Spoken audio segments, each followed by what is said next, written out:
Yeah, you should apologize. You're like almost an hour late, man. I was an hour late on the dot. Oh, you ever seen that movie, Meet Dave? Eddie Murphy? No, not that one. Is that the one where like the guy is like the psychologist and No. It's about this guy who he's married to a chick, and he works at her father's. He works at her father's bank as technically the hired-in partner. Okay. And all of his success is derived from basically her side of the family, and he's trying to make his own success. So he's going schemes. He's let himself go and all this other stuff. And then there's this he finds out his wife's been sleeping with an anchorman on TV. And so while the dude's out reporting, he just goes up to him, slugs him without even saying anything to him, knocks his ass out, and goes, "Apologize!" And it just becomes an internet meme in the movie. If you get the chance, it's interesting. It's pretty fun. who's in it?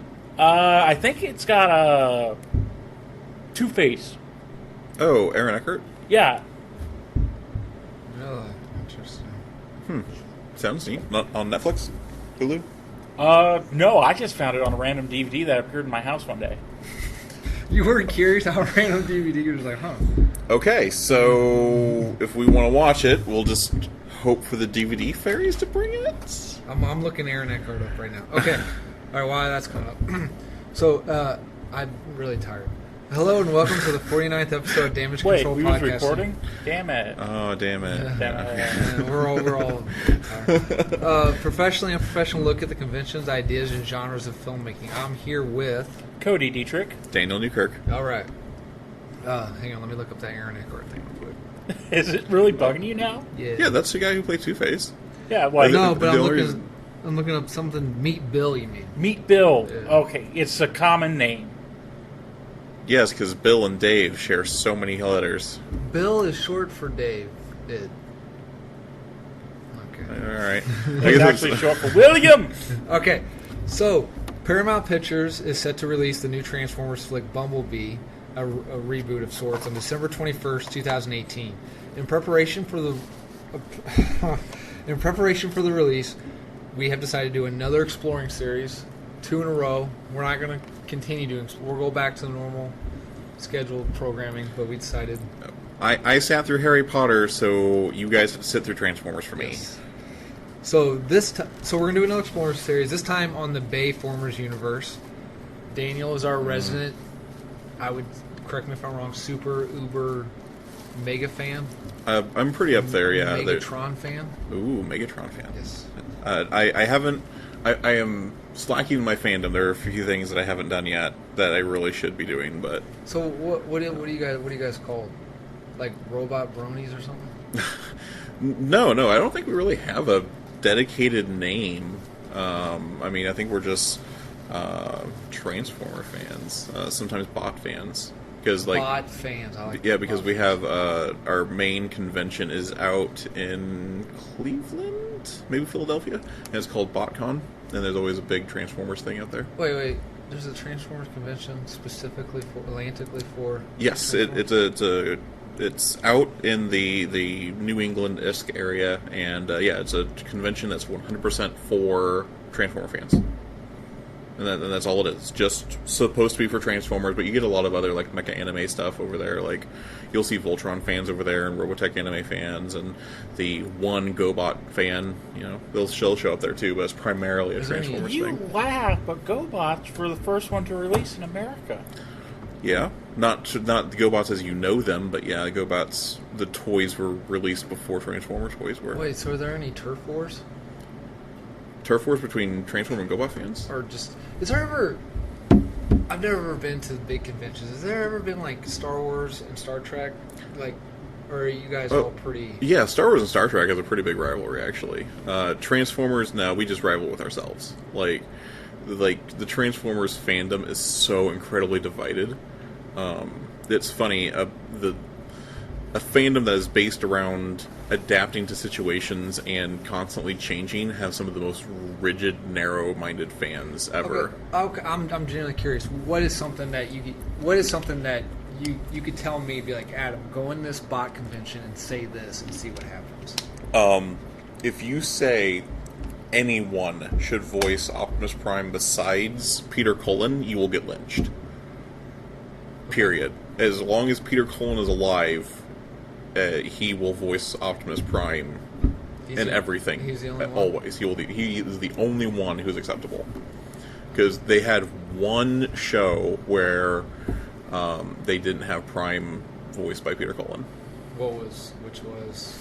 It's the one where Optimus Prime was a fire truck, and I don't even think got a full season. Like, I think it ran for a handful of episodes and then just shut down. I think it was Transformers. It wasn't Rescue Bots, but it was something like that. So what if I went in there and be like, Ultra Magnus is a better leader? Would I start a fight? It depends on who. If you said better leader than Rodimus? No, better leader than Prime. You might get a few people to support you, but not many, because, I mean, Ultra Magnus can't figure out how to work finger holes, so... Whoa. I don't know. Whoa. Okay. Oh, because he couldn't get the Matrix. Yeah, the Matrix, Oh. he's clutching, in the 86 movie, he's clutching at the center of the Matrix, and you can't figure out there's fucking finger holes right there, just put your fingers in them. Yeah, okay. I was really confused. Like, I've seen Optimus do this before, I just can't figure it out. Nope, never. That was actually the first, fun fact, the 86 movie was the first appearance of the Matrix leadership. Oh, okay. So you're the Megabot here, Yeah. Cody. I have bits and pieces of trivial information. Yeah, I enjoy the series. I'm not like, oh, I have to watch that new episode. Like, if I get a chance, I might binge watch a few episodes of a certain series. Like, I grew up in a time where probably one of the most least favorite series was Beast Wars. That was my original introduction into the series. Okay. And I think that's a lot of on the lower tier of Transformers. It's actually, a lot of Transformer fans appreciate it. Like, it's no Generation 1, Correct. but it's... Does the artwork of Beast Wars hold up? I remember No. it being really, like, state-of-the-art CGI at the time, but like, it was outdated quick. It's PlayStation 1 graphics. Yeah. It's rough now. It's real rough. Okay, I'm kind of a tourist of the franchise. I really like the 86 cartoon a lot. That was really my only knowledge of it when I was a kid. That's literally the only thing on the Transformers I watched. So when you let me listen to that theme song for the TV show, I was like, okay. It's a classic. Okay. Tonight's trivia. Tonight's trivia is all on the Bayformer Universe. Ugh, Okay? okay. So, who said this? Megatron or Optimus? Okay. You picked the wrong planet. Give me your face. Optimus. No, Megatron says that he shoves the spear through someone's upper body and rips his face off. No, I'm pretty sure that's Optimus Yeah, because you're he's right, do it's the Is it? because he does that thing where he's got the energy hook things and he just rips Decepticon's face off. I think that was in that was Revenge of the Fallen. Oh, Okay. I just knew. Basically, I did this. I created this game because one of the arguments that I was reading a lot on the Bayformer Universe was the portrayal of Optimus. Oh They, yeah, they don't portray him particularly well, I don't think. The fact that the only real counter argument to that is Peter Cullen has said that he will voice Optimus Prime as long as they make Optimus Prime a hero. That they don't shift his morality in such a way that they turn him heel, they make him a villain. So as long as Peter Cullen is still willing to work on the script that they present him for Optimus Prime means that he's still portrayed in a light that Peter Cullen would agree with.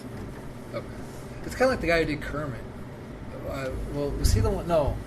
Yeah, Elmo was the guy who did Elmo had the controversy. The guy who did Kermit when they were doing the new Muppet, not the Ricky Gervais Muppet movie, but the one before that with How I Met Your Mother dude. Jason Segel. Yeah, there was some stuff in the script, and the guy who did Kermit goes, absolutely not. This is not what Kermit would do. We're not doing this. He goes, I will walk off the set and so they take that stuff seriously, I guess. Yeah, Peter Cullen, absolutely, because he's like, a lot of people are in Hollywood are like, oh, I don't want to be typecast, I don't want to be typecast, but Peter Cullen's been perfectly happy to be in the same role since the early 80s, and he to him, it's not a matter of the money, because Optimus Prime was a very influential person to a lot of people who watched Transformers.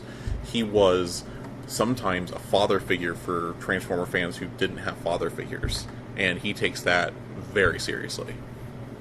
Is that his normal voice? You know how like Seth MacFarlane, Mhm. Brian's his normal. Is that his or does he kind of add a little bit of drama? To it? He adds a little bit to it. His voice is a little bit higher than that, and he changes his cadence. You know who does that? Vin Diesel. Like you hear him as Riddick, and he's got that gravelly. I just smoked a bunch of cigarettes and drank a bunch of whiskey. But if you listen to him like on Jay Leno or whatever, he has a really high pitched voice. Oh, I never noticed that. I didn't mean to bore you. No, sorry, it's been a long week. Okay, I agree. Well, I'm expecting Vin Diesel to be in one of the future Transformers movie. Yeah, I would expect him to be to take that someplace. What character would he be? He's not going to be a Sam- character. He's going to be the Sam guy. Witwicky? He's going to be. I would like him to be a cameo where he's drag racing an Autobot in disguise. Oh, that'd be cool. Wait. So is he drag racing in a car, or is he drag racing inside of a Transformer? He's actually in his normal souped-up ride, but he's drag racing against a Autobot that's in car form. Hot Rod? It could be Hot Rod. There's a lot of cars, Yeah. souped-up cars, side Well, the way swiped. Fast and Furious is going, I wouldn't be surprised. Okay, Actually, sorry. I know, that's pretty sweet. Right? Yeah. Who said this? There is another source of energy hidden on this planet. The boy could lead us to it. It's either Starscream or Megatron. Well, it's only between Optimus and Megatron. Those are your Oh, only two. Megatron. Okay. Yeah, it's Megatron. Megatron, yes. I'll take you all on! Exclamation point. That's Prime. Yep, that's Revenge of the Fallen, where he goes beast mode and then gets stabbed with the back. Yeah, that's where he falls down the hill that has all the trees on it, and the Decepticons are chasing after him. You have made a grave mistake. Megatron. I think that's Prime again. That's Prime, yes. Yeah, that's in Dark of the Moon? After tearing an eye out, you die. He doesn't say after tearing an eye out. That's the action. That's Prime again to Megatron. Fuck. Man, okay. Yeah, because it's right after Sentinel Prime, the fight with Sentinel Prime, and Right. Megatron shows up for about 4 seconds, and Prime one-shots him. Okay. This is not war. It's human extinction. That's Prime. No, I think that's Megatron again. Optimus Prime. Is it Prime? Prime says that to Quintessa when he's talking about the war. I don't with think her? he's got sources on this. No, I went to the Internet Movie Database, and you know how you okay. you know how you can scroll down and go Yeah. to quotes. I just went and I was like, oh, that's not something Optimus would usually say. Yeah, that could be either of them, depending on context. Well, you have something on your mind, something I need. Megatron. That's Revenge Megatron. of the Fallen when he's talking to Sam Witwicky.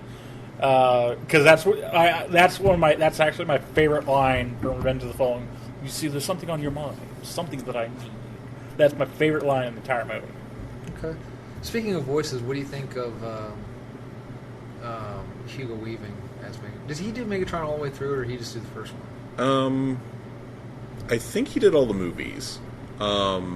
No, he just did the first one because he didn't want to do the role again. So they Yeah, changed voice actors.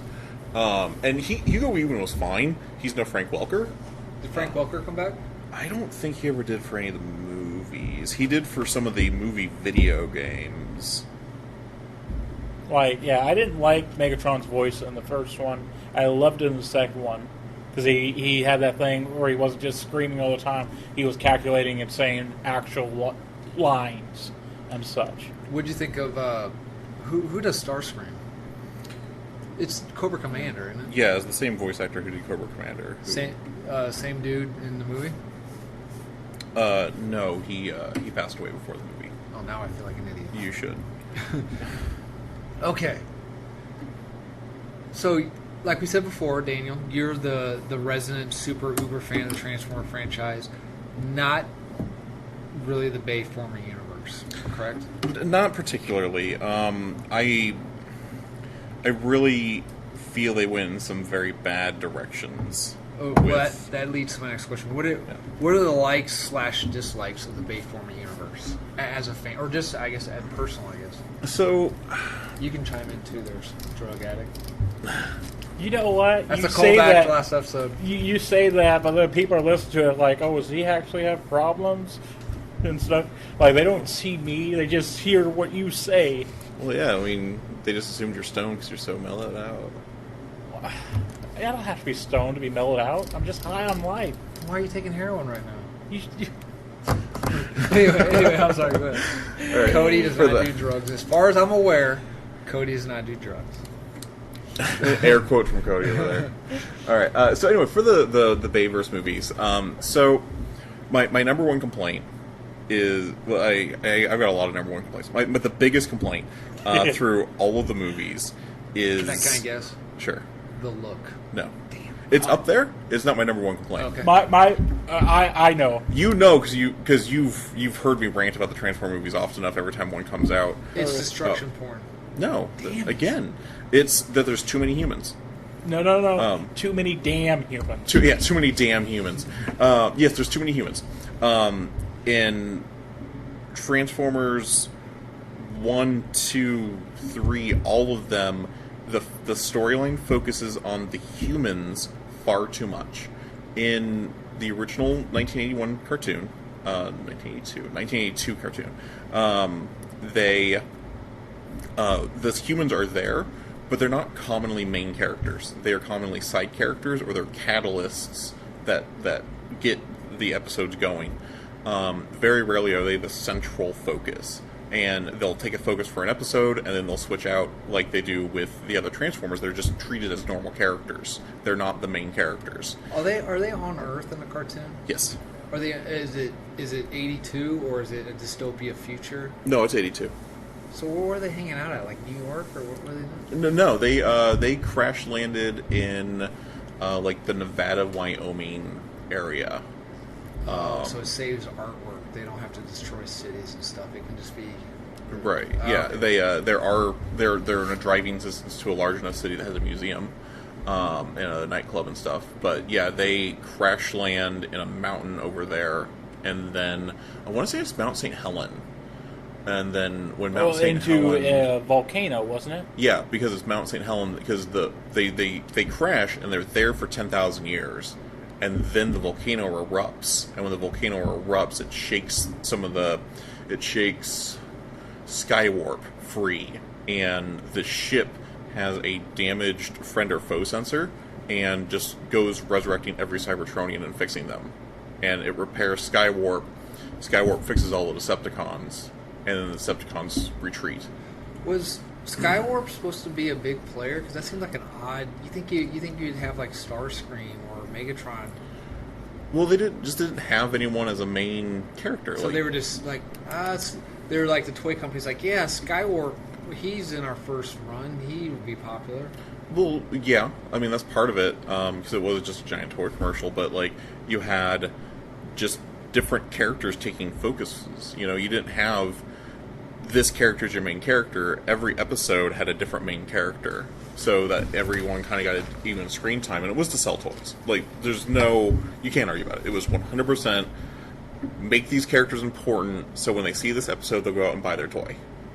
But, you know, they still gave every character an episode of some form of screen time, and some characters got a few more than others, but overall it was, okay, this episode Skywarp's important. This episode Thundercracker is important. Yes, you know, I don't even know what he looks like. I just love that name so much. you know what Starscream looks like? Yes. He's a blue Starscream. That sounds awesome. You want to know what Skywarp looks like? A red Starscream. Black Starscream. Black and purple Starscream. Okay, so no humans. You don't like the way they look. Yeah, I'm not a huge fan of the designs. Like, the big thing is that when you see the Transformers in like the old cartoons and stuff, you can see parts of the cars, the planes. You can see how they're supposed to transform, because they transform like the toys did. And you don't see that in any of the baby movies. They just completely lose all of their characteristics of their vehicle form while they're in their robot form, and they're just giant robots at that point. That's one of the complaints I had when they did the G.I. Joe movies. Like, why can't we have a guy in a Hawaiian flower print shirt with a fucking bazooka? Why do they all gotta wear Batman-colored tack suits? Yeah, the G.I. Joe movie was pretty rough, too. I'm glad that they never did the G.I. Joe Transformers crossover movie. I mean, that would just be a mess. The only recognizable... If you hung a picture of the live action, and I think the only one you'd know would be Snake Eyes. Yeah, because, I mean, he wore black tactical ninja gear. Oh shit, my phone. Is there... Okay, so have you seen all of the Bayformer Universe? Yes, I've seen all the Bayformer movies. I've seen every episode of Generation 1. I've seen the 1986 movie. I've seen Transformers Energon, Transformers Cybertron. I'm halfway through Headmasters. I've seen the Go 90 Power Prime trilogy, Transformers Prime, Beast Hunters. I have seen several episodes of Beast Wars, Beast Machines, but I haven't made it through it yet. Look at this guy bragging. We've all seen a show, Dan. I have a complaint about the Bay Universe. Go ahead. It's too Drug fast sometimes.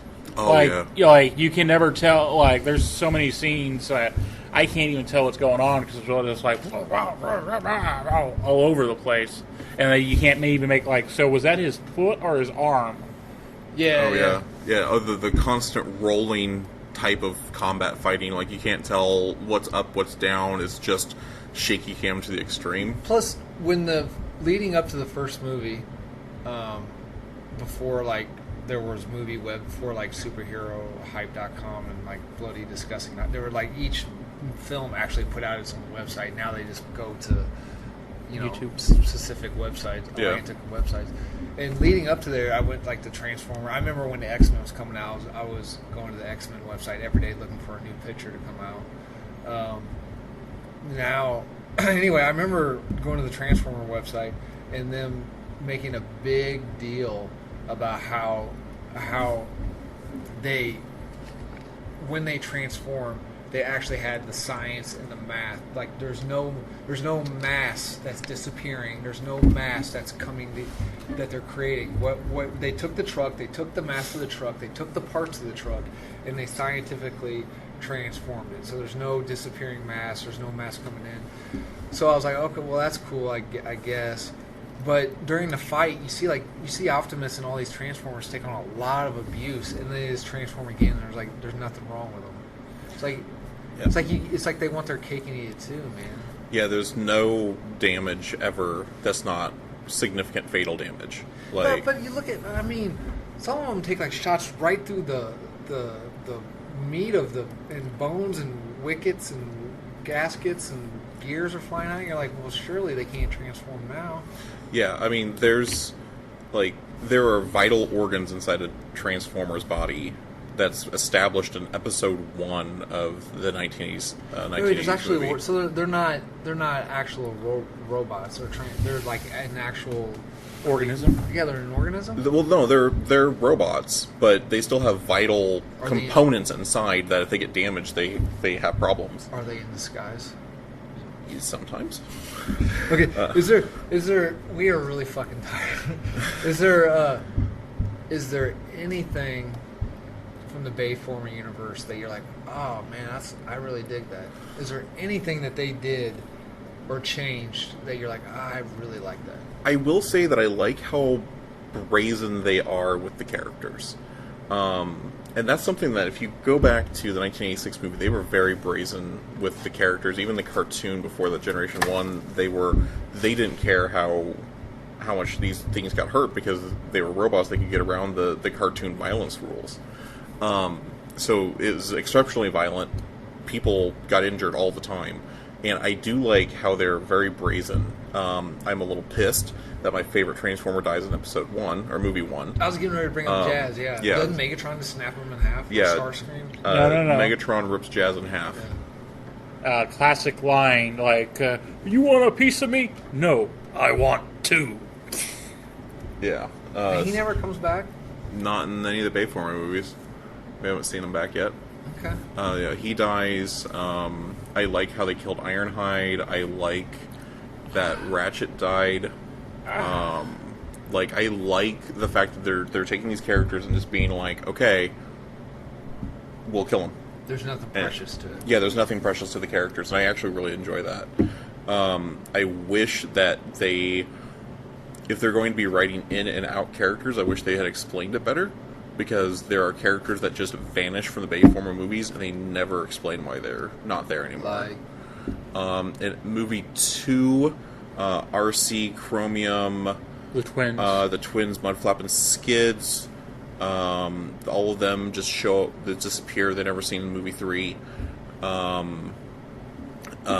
Jolt in movie 2 shows up for 4 seconds. Like, he's not even in the movie until Megatron or Prime needs to merge with Jetfire, and then Jolt shows up to give him that electricity burst, and then you never see him again. And then you have like Hound and Drift and Crosshairs in the later movies that just showed up out of nowhere. Like, they give these characters, they're there, and then you have these other characters that just disappear, and who knows, you know? Okay. Cody? Yep. Yeah. Same thing with the Wreckers. Like, they did the Wreckers a real bad injustice in... 2. No, it wasn't 2. I think it was Dark of the Moon, was the Wreckers. With the Battle of Chicago. Yeah, okay, that's Dark of the Moon. Yeah, 'cause one thing I didn't like was the giant worm thing in Transformer and Dark of the Moon. You know, I Mandela affected myself on that movie. I always called it Dark Side of the Moon. Huh. Dark of the Moon. Yeah, let's call it Dark Side of the Moon. Is there, okay, real quick, without going into it before we get to the meat of the episode, what's your favorite version of the Transformer franchise? It could be a video game, it could be a card game, comic book, movie, animated. What's your favorite version? You're being jettisoned out of a spaceship with and they're like, pick your thing to last you forever. What's your favorite? Boy, that's a real hard one.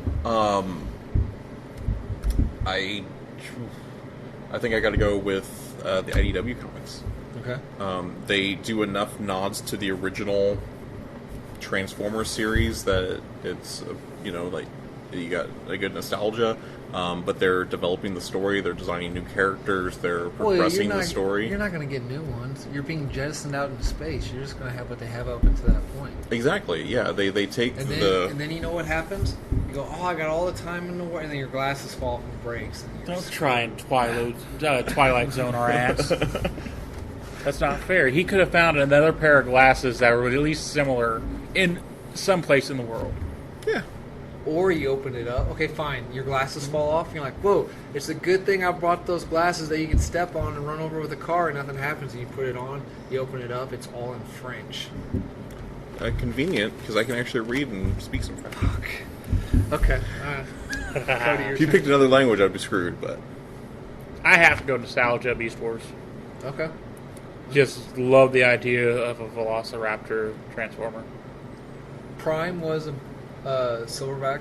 Yeah, he was a gorilla originally, yeah. Not Prime, Primus. Primus, I'm sorry. Primal. Primal. Okay, you said the Raptor. Was that the Megatron? No, that was Dinobot. That was Dinobot. Okay, Yeah, it was Dinobot in Beast Wars. Who was Megatron? He started as a Tyrannosaurus Rex and eventually turned into a dragon. Oh, okay. All right. I'm not even going to ask. Okay. So, where do it... So you guys, are you excited about the Bumblebee movie? I actually am. This is the first one, live action one, I'm actually excited for besides the first one. And that's because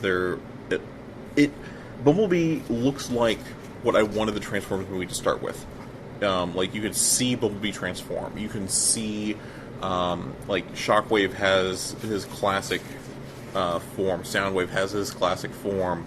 You can see Prime, and he looks like Prime. Like, He's actually squarular. I'm really excited. Did you say squarular? Squarular. Yeah, that's a good word for him. Squarular. It's French. Where does the new flick take place within the Bay universe? I believe it's supposed to be before movie 1. Okay. Now, so is this a reboot of the series, or is it just kind of like a soft reboot where they're like, yeah, it takes place in the universe, but we don't like this stuff, so from now on this isn't canon? Or is it literally everything? They're going to explain everything. I think it's supposed to be a soft reboot, but they're going to treat it like a prequel. So, like, you could watch it moving forward from the original timeline, and then I think they're going to make new movies that are supposed to be run, like, concurrently with the first wave. Okay. So, the Transformers that are set to appear in the new flick, the new Bumblebee movie, according to ScreenRant.com, is Bumblebee, obviously, Blitzwing, Dropkick and Shatter. I don't know anything. What are they? I think those are new for the movie. I don't remember them. Barricade. Okay. Yeah. Isn't that the police car? He was the police car from the first movie. Yeah. That one was made up for the first movie, right? He was, yeah. Okay. And then they later put him into the comics. Okay. Optimus Prime. Okay. Soundwave and Ravage. Yes. Okay. Ravage. Ravage. No. Ravage is one of the tapes, isn't he? Yeah, he is one of Soundwave's minions. He turns into a panther. Got it. He was actually in Dark of the Moon, I think. He was the one that got jettisoned down and was in like nanites, and he infiltrated one of the military that was bases. Revenge of the Fallen. Was that Revenge of the Fallen? Yeah, because they made that flat blade transformer. That was... I think that was supposed to be him. Yeah. Okay. And then Shockwave and the Decepticon Seekers. Okay, yeah. Is that Starscream and his group? Yes, it depends on which version of the Seekers they use. The original Seekers were Starscream, Thundercracker, Skywarp. Okay. Okay, so with many takes on the franchise, I'm going to go through a rundown of the overall story arc of the Bayformer Universe. We will compare and contrast this to Generation 1. Yeah? No? Yes, okay. yeah. Just to make it easy. Yep, so yeah, Generation 1, if you are the other Transformers fan in the world, we will do seasons 1 through 3, because season 4 is arguably non-canon, because like season 4 and Headmasters both happen at the same time, and one's an English timeline, one's a Japanese timeline, and the Transformers fans can't agree which one's canon. So okay, all right. So I'll just go through a rundown of everything. You just give your opinions on the flicks of being a new fan, Cody. Sure. When you're done doing your heroine, you speak in up as well. You're getting a little twitchy there. You may want to. But back. first, stop. But I won't do that. Okay, and we're back. Sorry, I had to change batteries. All right. We are just a rough episode tonight. Yeah. Well, while Adam was taking his sweet time, I did do a little bit of research on questions from the first half. Christopher Collins was the actor for Starscream, and Frank Welker was in Dark of the Moon, but he voiced Shockwave and Soundwave, not Megatron. But he did voice Megatron in The Last Knight, as well as he did Galvatron in Age of Extinction. Oh, okay. Okay. So there you go. Okay, so going through the exploring series, trying to bring the energy back up in the room. Yeah. Okay. Woo! Transformers 2007. Were we excited for that one? I was super stoked. Yeah. I liked what you're seeing in the trailers. Yeah, I was. Well, the first trailer that I saw, I think probably one of the most awesome trailers that I've ever seen. Was that the one with the moon land or the rover? Yeah, Mars? It was the Mars landing. Like it was going into like the fake history thing, where it's like the Mars rover on the. Well, they found out we weren't the first ones there. Giant foot, and then just the Transformers level, and like, oh, that was my exact reaction. Okay. Yes, that was awesome. I even remember going there opening night, and my theater was sold out. I was so pissed. I was in such a bad mood after it came because I couldn't get to see it on opening night. All right. So the first Transformers story begins with the history of the Transformers. On their home planet of Cybertron, there are two opposing factions: the Autobots and Decepticons. So far, good. Yeah. Okay. The Autobots, led by Optimus Prime, are fighting to prevent the Decepticons, led by Megatron, from getting the Allspark, a powerful artifact that would grant unlimited power to whoever possesses it. Yeah, the Allspark is not a thing. That's made up for the that Bay, was Bay universe. 100% made up for the Bay universe. Now, they drew inspiration from a device called Vector Sigma, Okay. which is what is supposed to give life to Transformers. But no, the Allspark was not a thing until the movies, and the war was certainly not over it. Okay. Determined not to allow evil Megatron to get a hold of it, Optimus Prime sends the Allspark into space. Megatron goes after it, but crashes into Earth's talking is hard, Arctic Circle. He is discovered in 1850 by explorer Archibald Witwicky, who unknowingly activates Megatron. Megatron's guidance system. Megatron engraves the Allspark's location into Witwicky's glasses, then sends the transmission back to Cybertron. So yes, that happened in the movie. How heartbreaking is that to you for the... They are at least doing some acknowledgments, like the crashing in the Arctic Circle after exploring Earth is a thing that happened to a Transformer. It didn't happen to Megatron. Okay. It actually happened to Jetfire. But at least they are, at this point, still taking the original canon into consideration of some capacity, even if it was an accident. Before bending it over a table. Yes. Okay, well, we're getting to the bending over the table part. I do have a quick thing. Do you Yes. think they did the Allspark thing as a way, like, okay, to rationalize why they was on Earth in the first place? If Energon is to be found a bunch of other places in the universe, the way to actually get them to Earth in a more logical way, I guess, in an illogical way. Yes, I mean, you could do that, but really I just think it was the movie MacGuffin, and they just wanted a MacGuffin for the movie, so they could have Shia LaBeouf in a more prominent role. Shia LaBeouf. We're getting to the part, that's the part where they bend the lower right over the table. Yeah. The glasses end up with Witwicky's great-great-grandson, Sam. Witwicky. Is he a character? Yes and no. It Okay. depends on which mythos you follow for Transformers.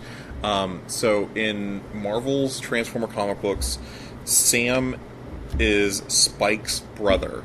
Okay. And Sam gets killed at some point in the Cybertronian Wars. If you look at the cartoon, Sam and Spike are the same person. And that is kind of where the similarities end, is the names. Because Sam in the movie is... Shia LaBeouf's Sam is nothing like the Spike that we see in the cartoons. Okay.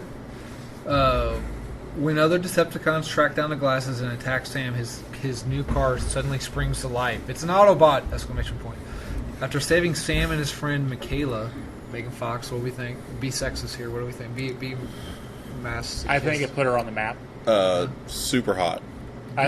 Transformers put her on the map. I agree, yeah. I didn't know who she was until the first Transformers I'm not gonna movie. lie, she's good looking, but there's something about her I don't... She's got that, I'm kind of bitch. Yeah, it's one of those things it's a shame that they have to put her in situations where they're constantly just showing her off. And I think, is that the reason you think she didn't return for the later movies? She compared Michael Bay to Adolf Hitler, and she said, yeah, Michael Bay runs a movie set like Hitler. He is a dick and an asshole and hard to work with. And then all of a sudden she got recast. Yeah, that's because the two of those were having a lover spat. Michael Bay? Michael Bay was drilling Megan Fox for the first two movies. No way. Yeah. Really? Okay. Yeah. We'll get to that later. Well, that's an off-air topic.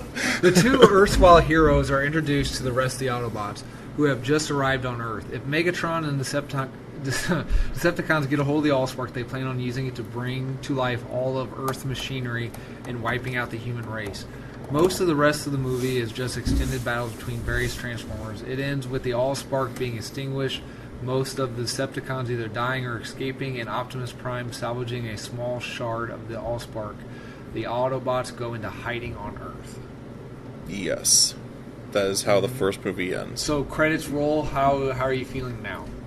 Pissed. Really? I was so disappointed in it. I wanted it to be so good, and it was just bad.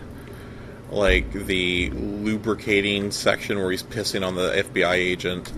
The FBI agent entirely could have been cut from that. The characters they kill... No, he wasn't an FBI agent. He's from Section 7. Oh, Section 7, sure. that I was thoroughly disappointed in the first movie after I saw it. Okay, Cody. I'm watching it at a younger age, so I enjoyed every minute of it. It was fun, action packed. Oh my god, and all that stuff. Yeah, if I remember correctly, when I went with my now ex-wife, and she listened to me. Was the movie the reason why you guys got side house? That's another conversation. That's an all-fair conversation. Yeah. So I remember the theater that we went to was about half an hour away from where we lived, and I complained the entire drive home.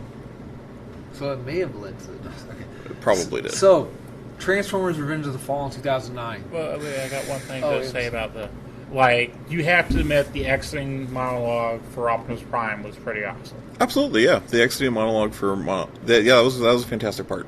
Yeah. The voice acting for Optimus Prime was fantastic as always by Peter Cullen. Mm-hmm. Hugo Weaving did a decent job, and I feel like everyone did their jobs the best they could with what they were given. One of my other complaints is there are giant.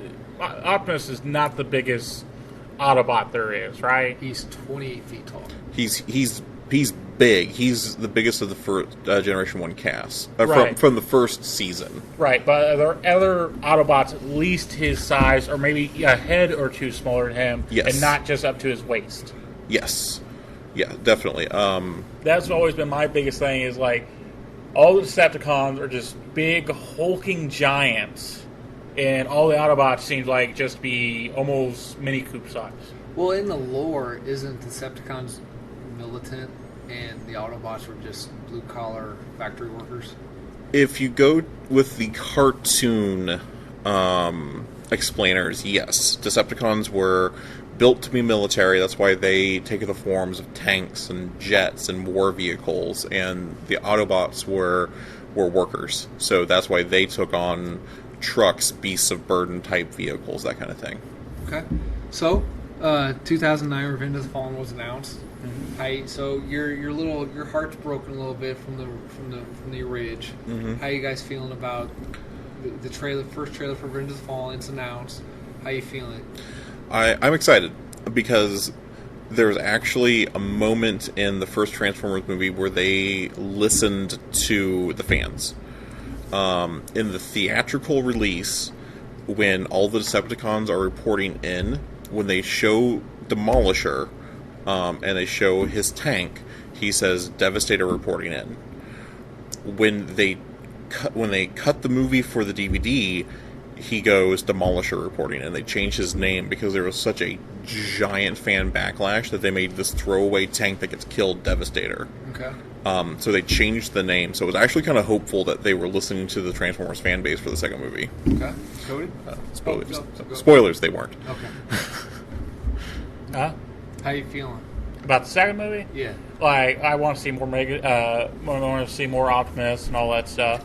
I'm wondering about this fallen guy. That was a huge letdown. Okay. All right. So, there's only been ever 5 primes in existence, and Optimus Prime is the only prime left. But how is he the only prime left? Because all the other primes are gone millions of years ago. spoilers. No. It's just this is where it starts losing me. I've seen them all, but then the story just kind of gets outrageous. Our kind has met before. Okay, so the Transformer story continues. More new history. The Primes, the original Transformers, traveled the galaxy creating sun harvesters in order to create more power like that in the Allspark. The rule was that they never put a sun harvester on a planet that hosts life, but Megatronius Prime, later known as the Fallen, ignores the rules and builds the sun harvester on Earth. Oh, so he actually had a name? Yeah, he was in the Bayverse. He was the person that Megatron was named after. Megatronus. All right. But okay, so I mean, I'm jumping ahead here, but so he builds a sun harvester on Earth, but later on we'll find out that Earth is actually Unicron. Yes. So he was basically building a. How does he not know that Earth is Unicron?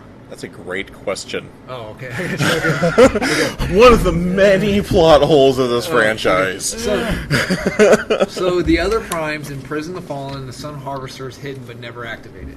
Is any of this in the Sun Harvesters? Any of that? That's all new. Not really, no. Okay. Well, it just uses that conspiracy theory. The pyramids were built by aliens. Is that the Sun Harvester? Yeah, it's in the pyramid. Yeah, Oh, okay. one of the Great Pyramids of Giza. Okay, so back to the present. The Autobots have joined the U.S. military and help track down surviving Decepticons.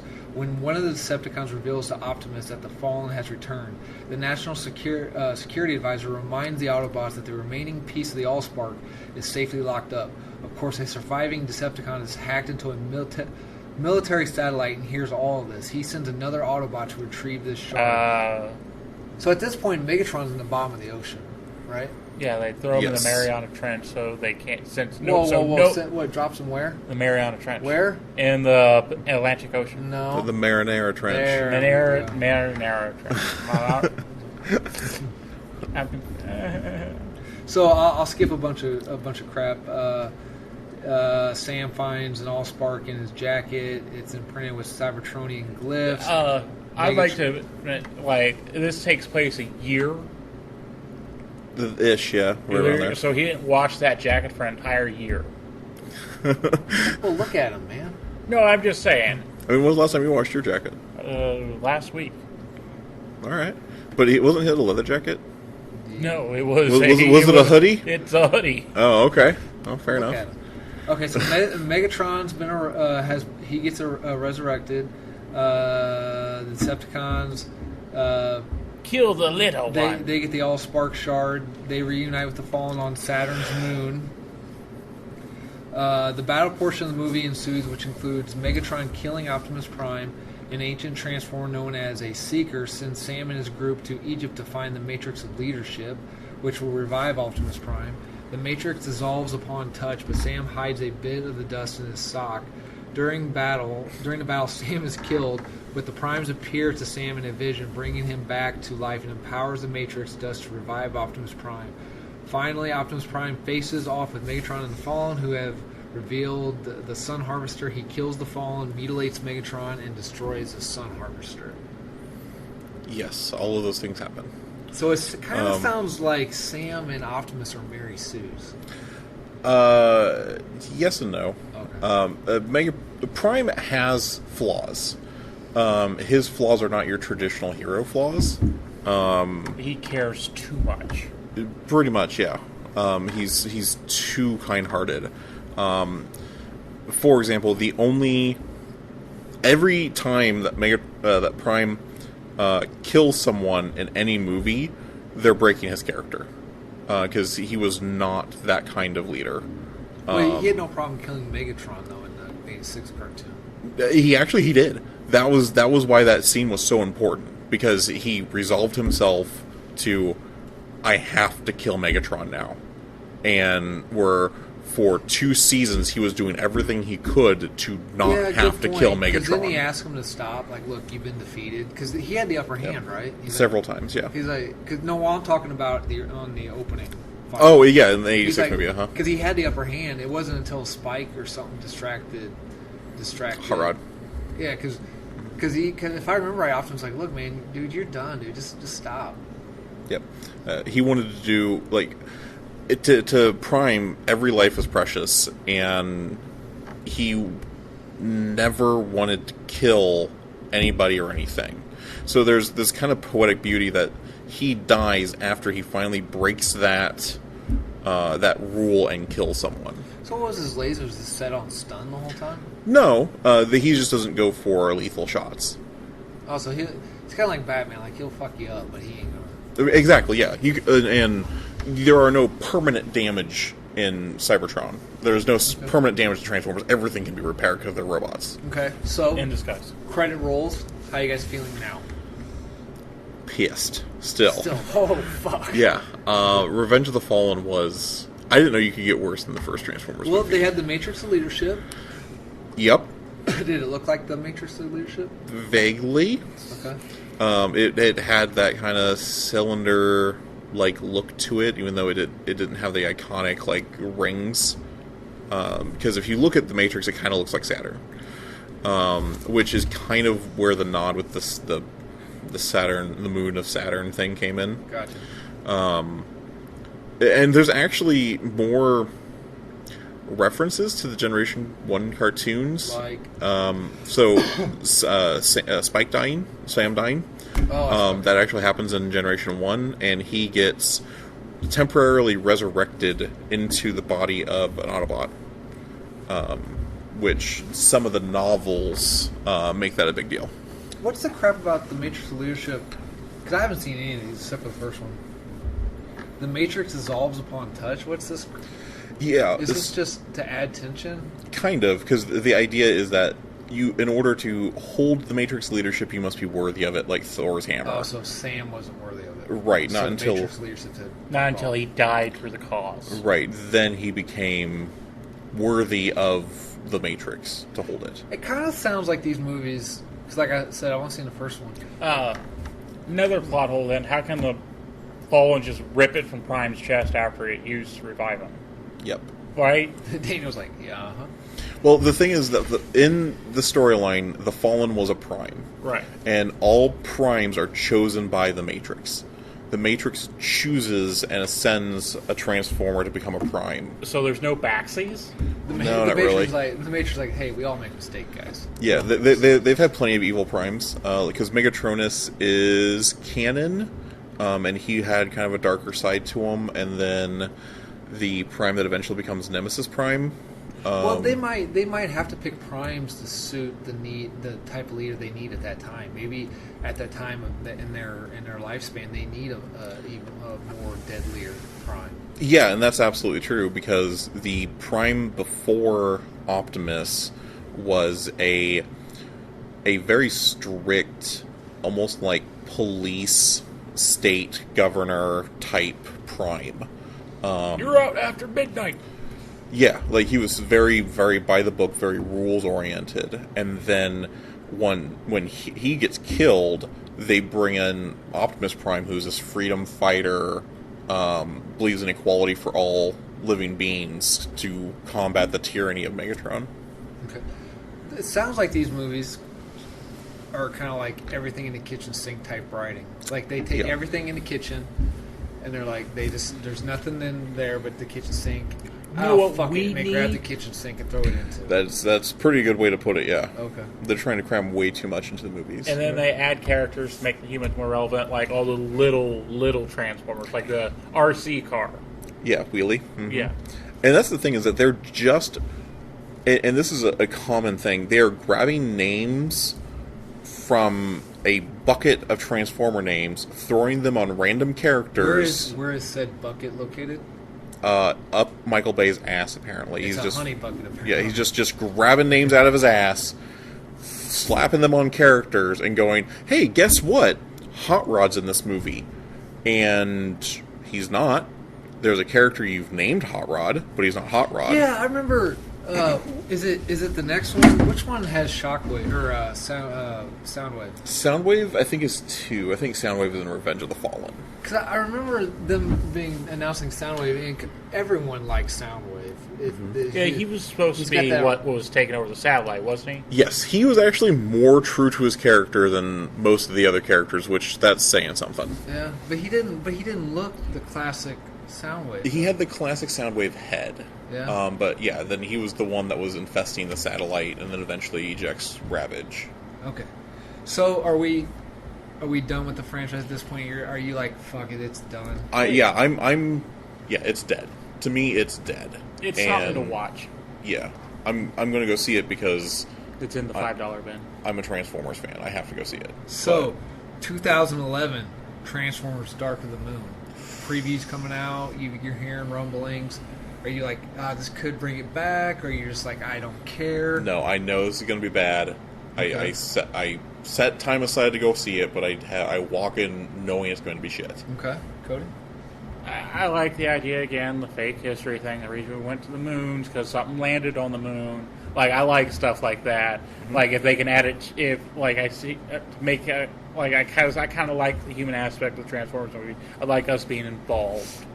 But then again, it's just more like, we can do this. Do whatever you want with the movie, like the giant, like I said, the giant worm thing. Yeah, that was Shockwave. Yeah, I didn't care for that at all. Okay. The whole okay, now there's been Transformers on the planet for hundreds of years now. Yeah, it kind of came as it kind of was. Then it started out as like Megatron was the first, and then it turned out like no, they've been on there forever. No. It like if I remember right, it's the Seekers who got there first.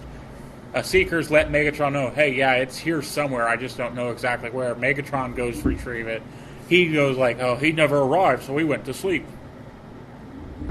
That was Revenge of the Fallen, where Jetfire was the last Seeker. Right. Okay. All right. Okay. So, Dark Side of the Moon, or Dark of the Moon. Dark of the Moon's history lesson takes the is that okay? So is that a trope in the Transformers movies? Is that it starts in the past, shows you something, then comes back into the present? Occasionally, yeah. I mean, it's not something that happens Actually, all the time, but yeah, it happens. No, it's wait. Never mind. Okay. So, lesson takes the Transformers story back to 1961 when the Ark, a ship from Cybertron carrying top-secret inventions, crashes onto our moon. The American and Russian space programs were developed as a response to this crash in an attempt to cover it up. So how are you feeling now as you're watching that? It's nice that they finally called the ship the Ark. Is that a character? That is the original ship that the Autobots fly to Earth. Okay. Because that's the name of their ship. Because it was supposed to be... They left Cybertron searching for energy. Okay. And this was supposed to be like their salvation. In the present, Optimus Prime discovers a piece of the Ark while inspecting suspected alien technology at Chernobyl. The Autobots head up to the moon to investigate, and they discover the previous Autobot leader, Sentinel Prime. He's the one that's a dick about rules? Yes, and in normal canon, he is the super police. Like he was a jail warden for Cybertron, and super like rules everyone's up oriented. at 5 a.m. Yeah. Bed's made 5:10 a.m. Mm-hmm. Oh wow. Yeah, it's actually him that finally pushes the Decepticons over the edge that causes the rebellion. Okay. He's surrounded by pillars that were meant to teleport things between Earth and the Moon. Optimus Prime uses his Matrix of leadership to revive Sentinel Prime. Is this another Mary Sue thing where it's like what can the Matrix of leadership do? Well, whatever we need in this movie. Right. Is that the way it was in the cartoon too? No, the Matrix leadership actually only had a couple purposes. So the Matrix is the combined wisdom of all the primes that came before the current prime. Okay. And it's just this giant pool of data bank. And the only things it's really shown that it can do in 1986, Unicron says it's his weakness, and when Rodimus opens it up, it blows Unicron apart. Well, why though? Just the overall data, just the energy assigned inside. They never really say why. Okay. Why that happens in any of the things. And why did Unicron tell Rodimus Prime that was his weakness? He didn't. He told Galvatron. Yeah, because he's a trustworthy person. Right. And then they figure out, because the Matrix ends up telling Hot Rod, I can kill Megatron, or I kill Unicron. Okay. And then in the last few episodes of Season 3, Prime is able to transfer his consciousness into the Matrix to consult the other Matrixes, the other Primes in the Matrix, and get their wisdom. And Alpha Trion, who is one of the Primes, meets him there and tells him that as he wanders the Matrix's data banks, if he goes too far, he can come lost inside them. And we see up to two other things. The Matrix, in that same episode, he opens the Matrix, and the Matrix is able to destroy space spores that are infesting people. That's weird. Everything else seemed to be connected, but that's just like out of nowhere. Okay. That was a little weird, because the idea is that wisdom can defeat hate, and the spores were hate seeds that were causing people to be violent. Right, that's stretching it, but okay. Yeah, and it was more of an explainer. And the final thing we get to see it do is it will modify the body of the person who's controlling it. Okay, that makes sense though. Yeah, so in The Burden Hardest to Bear, which is in season 3, Rodimus gives up he the... He got all pimped out when he opened up the... Yes, the Matrix rebuilt him. In the movie, he got all, like, decked out. Yeah, and there's basically two kinds of primes. There are chosen primes and ascended primes. Okay. So the chosen primes, they get the Matrix and it just empowers them. Ascended primes actually change their forms when they have the control of the Matrix. So Hot Rod is an ascended prime. Optimus Prime and Ultra Magnus were chosen primes. So when Hot Rod picks up the Matrix, he transforms into Rodimus Prime, and in Burden Hardest to Bear, he removes the Matrix and turns back into Hot Rod. And then Scourge picks up the Matrix, and the Matrix starts mutating him. So it can shape and modify the... So it does kind of do whatever the plot needs it to do. Yes, to a point. But they're kind of consistent with the idea that it just affects technology, with the exception of the hate spores. So they're not too far out of the Matrix leadership to revive some. Randomly resurrecting people is a little much. Okay, all right. But yeah. Real quick, how did Galvatron go back to Megatron? In the cartoon. No, that's that never happens. No, right. So Megatron's only in all the way up to the movie, and then he's Galvatron. It's Galvatron for the rest of the time. Yeah, he never becomes Megatron again. Sam. Go ahead. Did we miss something? Wait, are we? I know. I went on a tangent. We're still on Dark of the Moon. So they're up on the moon. They find Sentinel Prime comatose on the moon. Optimus uses the Matrix leadership to revive him. That's how we got on the yep. Okay. Sam starts looking into the Ark and teams up with Sector 7 agent Seymour Simmons, John Turturro, the guy that got pissed on or oiled on, whatever. They discover that the Decepticons found the Ark wreckage long ago and left it in Sentinel Prime on the moon as a trap for the Autobots. This works, and Sentinel, once revived, reveals that he has switched sides. He is now Team Decepticon. Sentinel Prime kills an Autobot, then starts... Ironhide. He kills Ironhide? Yeah, that's another reason I hate this line? movie. No, he did not, which upset me.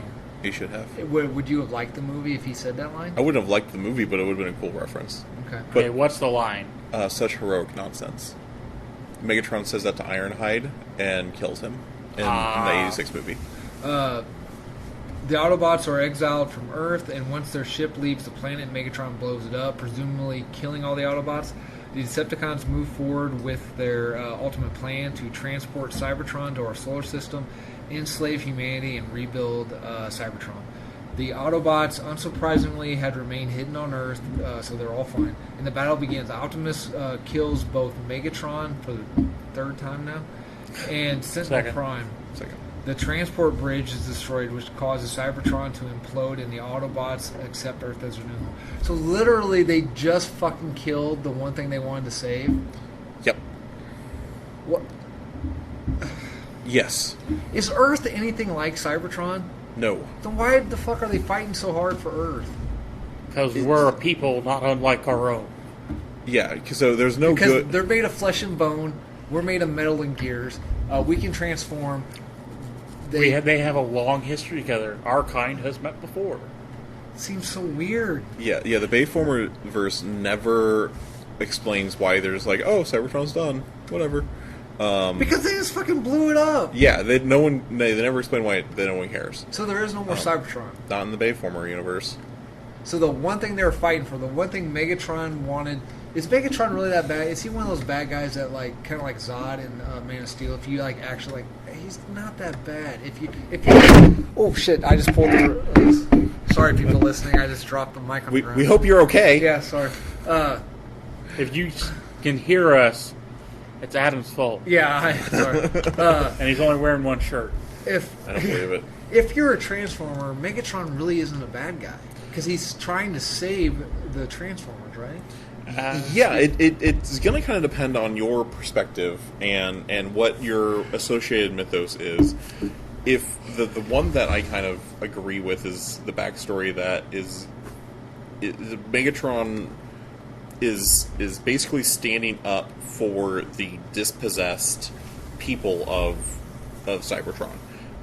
the Autobots, a lot of their name comes from aristocrats. And they were like the nobles and ruling class, and they oppressed the people who would eventually become the Decepticons. And Megatron led an uprising. If the story was told today, Megatron would be the hero. Because of those structures. But because of when the story was designed and where the story was designed, the person trying to keep the government structure was the hero, not the person rebelling. Okay. But if you look at most the ways that Americans look at these type of movies, we would cast Megatron as the hero and Optimus Prime as the villain. Well, I guess why Earth though? Is it just because they're afraid that audience won't watch? I mean, fucking Star Wars is huge. Just don't set it on Earth. Why? I think Star Wars is huge because it has such a classic feel. It was like the first, like one of the first major movies of its type that latched on and just hit people that weren't even science fiction fans. No, I'm just saying. And hooked them. I'm just saying why Earth though? I mean, we're just like, well, we have to have characters in here to relate. Let's just fucking watch movies about giant robots smashing each other. Yeah, Because it doesn't make sense for them to fight for Earth now that you guys are talking about it. Yeah, so there's basically 3 reasons why you could do that. So in the Bayverse, it's budget. They were making the cheapest movie they could because they're spending all the money on CG. There's no way that movie's cheap. No. They're trying to make it as cheap as possible because they're spending all their money on making the Transformers CGs. Oh, okay. Gotcha. Yeah. If you go on Generation 1 cartoon, originally the Transformers are stranded there. Okay. They don't know how to get back. They don't have the energy to get off the planet. After Episode 1, they start working with the human society, and at the end of Season 1, they send out a beacon where people more Transformers start coming to Earth. By the end of Season 2, they have created a rapport and trade agreements with the people of the world. Okay. And that's why Earth is now important, because they are in trade between Cybertron and Earth. Gotcha. If you go to the IDW comics, which is my favorite of the canon reasons, it's because Earth is the only place where energon is naturally occurring. And every planet Transformers have ever been to, energon's a finite resource. Earth is the only planet that creates it. And it's not just like oil. Man, writers love making Earth this precious thing. Okay. Yeah. So, credits are rolling. Still pissed? Still pissed. Lightly pissed? You're like, alright. No, still pissed. Still pissed? Yeah, because he one-shots Megatron. They killed Ironhide. And that's the one where Wheeljack, one of my favorites, shows up, and he gets 0 respect. He's not Wheeljack, and then gets killed. Alright. So, yeah, they do a lot of bad things. So you're still like, fuck you, Michael Bay. Yes. Okay, alright. I'm like, again, story makes no sense to a degree. Like I said, kill Ironhide. Loved Ironhide. He was small but feisty. Loved it. I had one more complaint. Really big complaint. What was it? It's just at the tip of my... No, it wasn't a complaint. There was one cool factor I did like. Wait, the tip of your what? Don't leave us in suspense. Okay. There was one cool factor I did like is when Megatron had his scummy what's that called? Poaching form, where the poaching semi truck in the desert, and then he transformed. He's kind of got where he's using the tarp like a cape. I kind of liked that. That was some pretty cool. I did like the design for that. That was a pretty cool design. You could do something really cool with that. The only thing I didn't like, though, is, okay, so now I thought little Transformers didn't just naturally spawn, and he's got little, like, parasite Transformers infecting his head or something.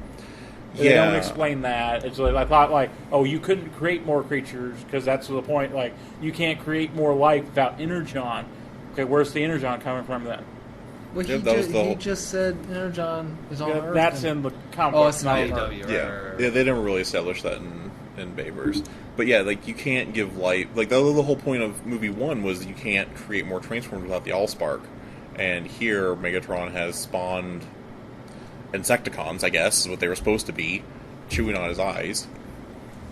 Well, it seems like I didn't create this rule, but someone, I can't remember who it is, but it's on a podcast list too. They always say that for these type of movies, you only have to remember the last movie. So if it's not in, so if the rule is set in the first movie and then they decide not to use it in the second movie, just forget that rule because you just have to remember the previous. Yeah, I have a longer memory than that. Yeah. So, okay. If you're trying to make a series, make them cohesive. Yeah, you gotta have, like, interconnection. Like, you have to have some sort of continuity. Like, that's the reason why I can marathon the Harry Potter series. That's the reason I can marathon the Lord of the Rings. Because what derives from this movie I watched first has impacts on the second one. Well, to be fair to Lord of the Rings, they shot that all at once, so... Right, but they did that specifically for that reason. Atlantically for that reason. And so they would go back like, okay, what did we do 3 years ago? Oh, this? I think that's going to be hard to do again. And they didn't have to take the chance of switching out actors, which I absolutely hate movies. Where it's still the main character, but it's a different actor. I can't get behind it. Okay. So 3 years go by. 2014, Transformers: The Age of Extinction. Mark Wahlberg's first movie, I think. Yes. So has the anger succeeded, gone away, or are you like... The trailers are still eye-rolling. Okay. Cody? Wow. I didn't know you guys Mark hated Wahlberg. I watched it for Mark Wahlberg. That's the only reason he's in those movies, is to keep people watching the movies. Okay. I was cautiously optimistic because Shia LaBeouf ruined 3 Transformer movies I don't by think himself. it was his fault. He took the script and really LaBeoufed it up, and I was pretty unhappy with that. And I was cautiously optimistic that Mark Wahlberg would not LaBeouf it up. So Wait, not what? LaBeouf it up. Okay, all right. Shia LaBeouf. So once again, we start in the past. Millions of years ago, an alien race known as the Creators came to Earth and terraformed it with a device called the Seed. No, once it again, is. literally the next movie, they say Earth is Unicron. So what are they terraforming? It's an excellent question. I mean, that brings about a plot thing that I wish they would have used, and I'm still mad about. What's that? Like, they're terraforming Earth back when the dinosaurs were around, like, to get metal to create Transformers, right? And stuff like that. Mm-hmm. So Yep. I wanted that to be the reason we had the Dinobots. So maybe Unicron just went to sleep, or what is it sleep when he's in his ball shape? That's just his alternate form. So let's just say he's in his ball shape and he sleeps or he powers down or whatever, and just through science of having a gravitational pull, has pulled in dust and debris and literally land formed on it. I think that's what they're going for, Okay. but you think that someone would notice that. Especially if the creators are doing It's this 2018 terraforming. and people think the Earth is flat, so don't think that. Don't. Not the humans. Not the humans. No, the humans are dumb. There's Right. no way humans would have noticed it, but the Right. creators who terraformed the right, planet, okay. you think Like they this- would have noticed. Right. Yeah, just a few miles under the surface, it seems to be all metal. Oh, it's the same kind of metal that we're terraforming the Earth for. Wait, is this planet snoring? What's going on here? Okay. That explains earthquakes. Yeah. No, that's when he farts in his sleep. Okay. So they introduced Transformium. Is that... No. That's me. Okay. The Transformer story then continues in present day as a geologist starts digging up Transformium for a company, KSI. Is that new too? Yes. Okay. The plans to use the material to create Transformer drones. After Chicago was all but destroyed in Dark of the Moon, was that with the worm? Yeah. So, okay. So in this universe, Chicago's fucking done. Yeah, Chicago's gone. Okay. The American public doesn't trust Transformers anymore. The Cemetery Wind is created. What's Cemetery Wind? That's the Black Ops team to hunt That's down. hunting down Oh, all, yeah, okay. all Cybertrons. Okay. Cybertronians. Well, yeah. Yeah, I forgot about them. Bounty Hunter from Cybertron Lockdown. Is that... Yes, he is from Did he come first? I think he was in the IDW comics, and they ported him over into the Bayverse. I think he was in there first. He's an actual bounty hunter? Yes. Okay. Yes. Promises to give Harold Aichinger, Kelsey Grammer's character, the leader of Cemetery Wind, a seed if he kills Optimus Prime. Which, another thing, so they've had these things for tens of millions of years now, and this is actually a current technology they have that's still the same as the one they had 10 million years ago. So within the Bay universe, why does anyone care about Optimus Prime? He's Optimus Prime. There's really no reason, is there? He's the last Prime. Man, I knew these movies were flawed, but now that I'm talking to you guys, I'm like, these movies. Yeah, he's the last Prime. So it's just alive? so kill him just so to have say you can kill him. Like I guess. No. I mean, the reason for killing all the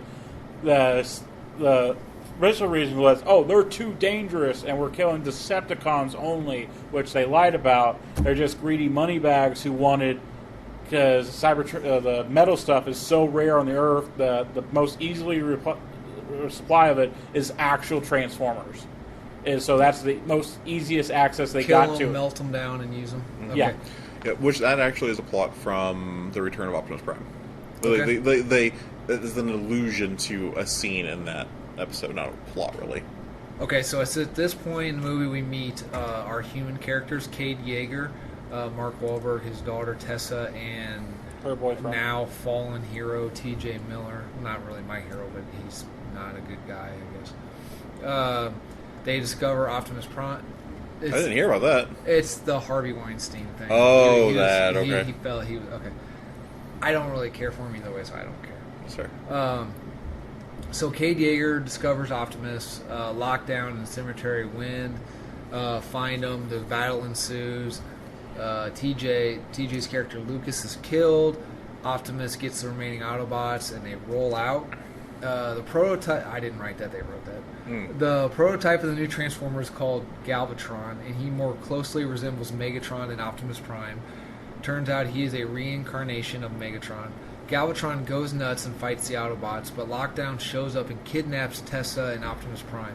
Cade and Tessa's boyfriend, Shane, sneak aboard Lockdown's ship and finds a new breed of Transformers, known as the Dinobots, and uses them in the fight against Lockdown and Galvatron. They aren't a new breed. They are just like things that he's hunted throughout the ages that just happen to be Transformers.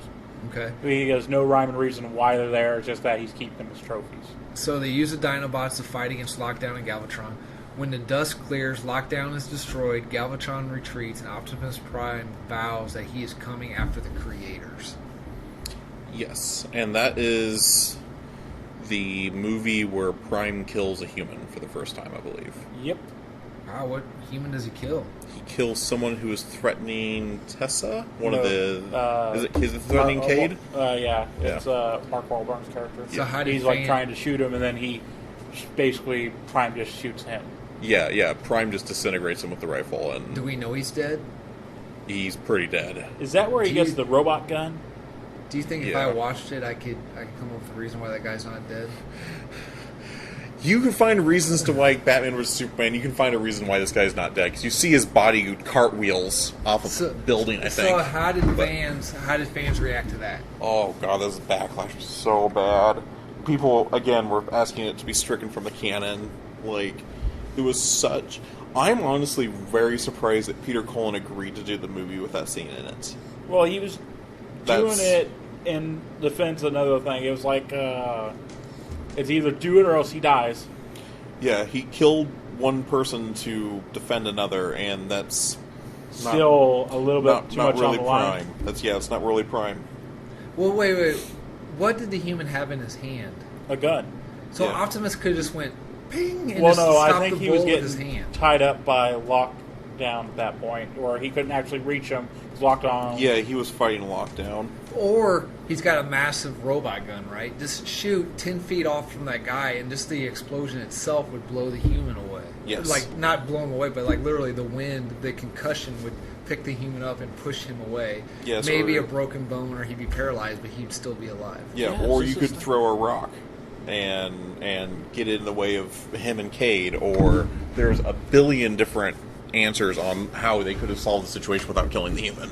So it seems like they do this one thing now where they introduce a badass lockdown. This is the one thing I hate where they in movies, especially Marvel movies. movie franchises that become long in the tooth, where they introduce this badass and then he's dead at the end of the first movie. It's like, well, that guy clearly wasn't that much of a badass. Yes. Okay. So they bring up the creators. They show the creators in this movie, but literally the next movie, we get Quintessa, who is the actual creator, not the creators. Yes, because they were trying again to make a nod to Quintessons, which were the race that created the Cybertronians. So they can't even keep the narrative straight between... No.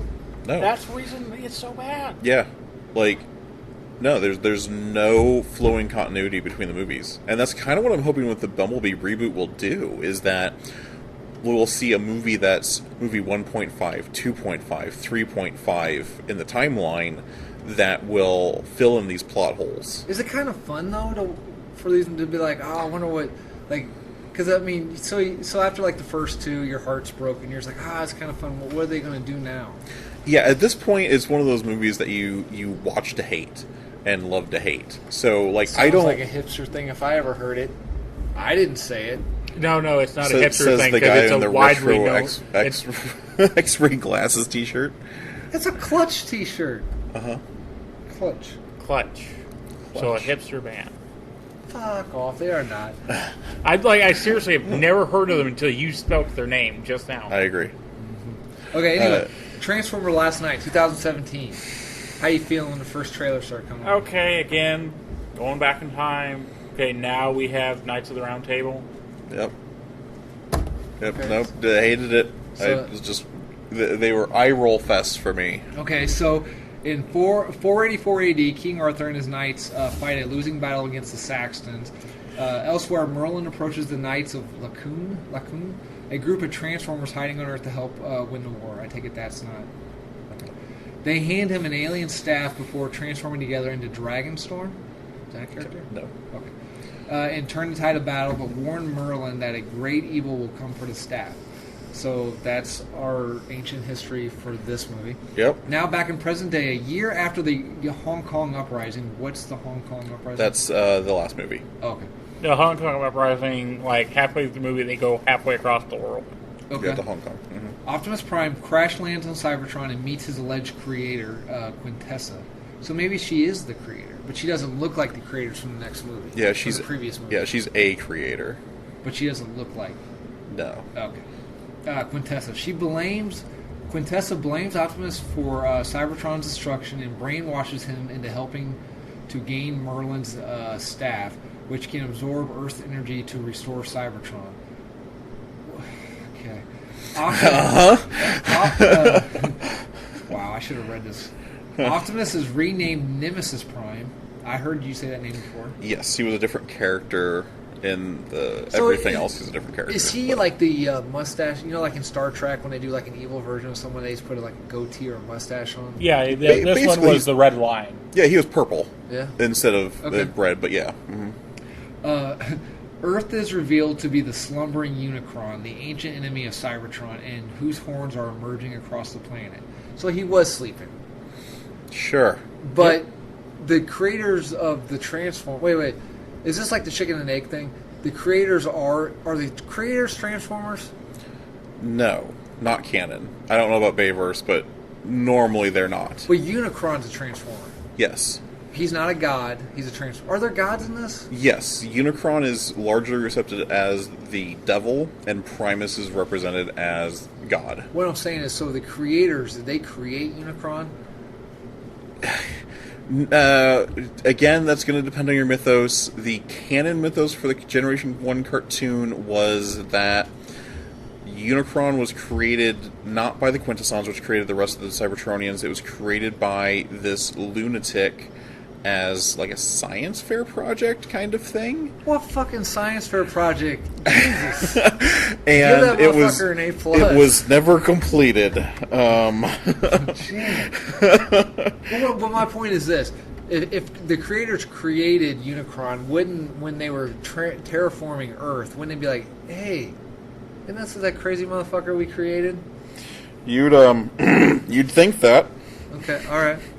Excellent question. Who's Primus then? Is that another giant planet-sized transformer? Yes, the theory is that Cybertron is Primus. Oh. And that Vector Sigma is his spark that gives life to all Transformers. Okay, is that brought up into the Bayverse? Not that I'm aware of. Okay. On Earth, Transformers remain unwelcome against humanity, apart from in Cuba, and are hunted by the Transformer Reaction Force. So I guess Cemetery Wind is no longer around. No, but Transformers Reaction Force, that was a similar name to an organization in the IDW comics. Okay. Cade Yeager, an ally to the Autobots, helps hide refugee Transformers from the TRF in his remote junkyard. In the war-torn Chicago, Cade, Bumblebee, young scavenger Isabella, and her Transformer companion Squeaks and Canopy, are they? Squeaks and Canopy, all new characters. Okay. Help a group Canopy appeared for a total of, 15 minutes, and then he got bombed out of existence. Yeah, I don't even remember him. He was in that movie so little. Yeah. Cade Scans was like, why is this there? Is this just to be a... They needed throwaway characters. Yeah. Cade receives a mechanical talisman from a dying Autobot knight and has a brief standoff with the TRF. Another thing, too, like that that knight was just casually in Chicago the entire time. How did he get there if he's been there, if there's people who've been there for 10,000 years? I don't know. I'm Like, you're the ones that's seen this movie. I haven't. No, yeah, like, again, a lot of flashy stuff, no plot. Both Megatron and the U.S. government become aware of the talisman's value and power, reluctantly joining forces to obtain it. A group of Decepticon prisoners are released to aid in the mission. I've seen that. I watched that scene on YouTube, where like he lands in the desert with Josh Duhamel's character, and they're bargaining for. Did you like that? That was kind of like Suicide Squad-ish. A little Suicide Squad-ish, but no, I hated pretty much this entire movie. Okay, so the talisman can lead to Merlin's staff, buried with him in a Cybertronian spacecraft. Wait, so Merlin is buried in a Cybertronian spacecraft hidden under the sea. Yes. Yep. I need to watch this movie. Yeah, because they have to take a submarine to get to Okay, him. they, again, more globally traveling. Cadence gets the amulet in Chicago, the wreckage of Chicago. Okay. He then travels to England, where he meets up the great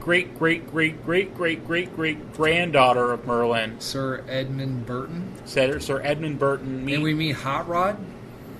Is that not? In name, yes. Hot Rod, and then Anthony Hopkins Okay. playing a very weird old man. So Burton contacts Seymour Simmons, both learning that Earth is Unicron, and the staff will be used to drain the planet's life via an access point hidden under Stonehenge. They even bring Stonehenge in on Yes! this? Yep. Jesus Christ. Yeah, so this, I got a picture of him finally. This is Primacon. He's the guy who built Unicron. That's very 1980s. Yeah, he's just an evil scientist. Okay, another thing. The butler little Transformer dude. Yes. Cogsworth, yep. So there's fucking stone. So not only do they take the kitchen sink, they rip the copper out of the wall. Yes. They have done so much with the kitchen sink that they have gone over to the neighbors and gotten their fucking kitchen sink. Damn. That is how many kitchen sinks are in this movie I franchise. kind of want to watch this. I think I have them all at home. Cogsworth is completely unneeded at all. He's so freaking annoying. That's kind of for somebody that likes annoying characters. Yeah, they could have done this entire thing without Frenzy and Wheelie as well. They're both real obnoxious. Then the Alzheimer's tank. Alzheimer's tank. Is that John Goodman's character? No. Like, we got Hot Rod, the polite speaking Hot Rod. Yeah, and who then, also had a French accent. Yeah. Then there's also another Transformer. That's also there's a World War I tank. Yeah, I remember that. And he's got Alzheimer's, so he can't understand.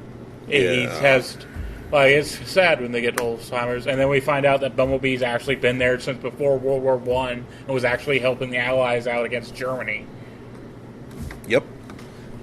So locating the ship, so something to do with Stonehenge. Locating the ship, Caden and Vivian discover Merlin's tomb and obtain the staff.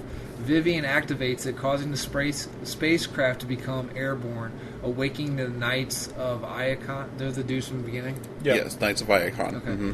As the TRF, now under Linux, try to take the staff from them, Optimus arrives, forcing the humans to surrender the staff.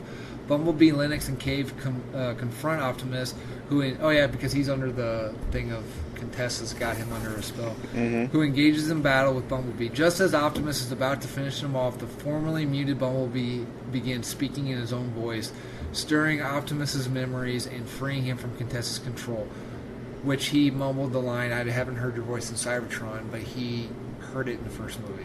Yes. Wow.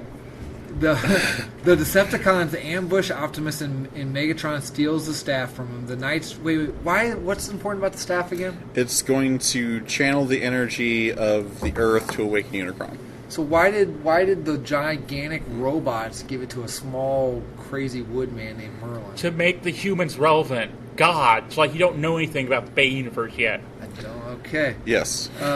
They also That's true. They also add the lock that it has to be her blood to have the hot female lead in the movie. Uh-huh. Wait, is this the underage one where the Romeo and Juliet law? No, that was the previous one. Oh. Yeah, that was the previous one with Tessa. Okay. Okay, so Burton tries to stop Megatron from activating the staff at Stonehenge, only to be mortally wounded, dying peacefully with Cogman at his side. At the same time, Cybertron's remains collide with... I thought Cybertron blew up. Ish.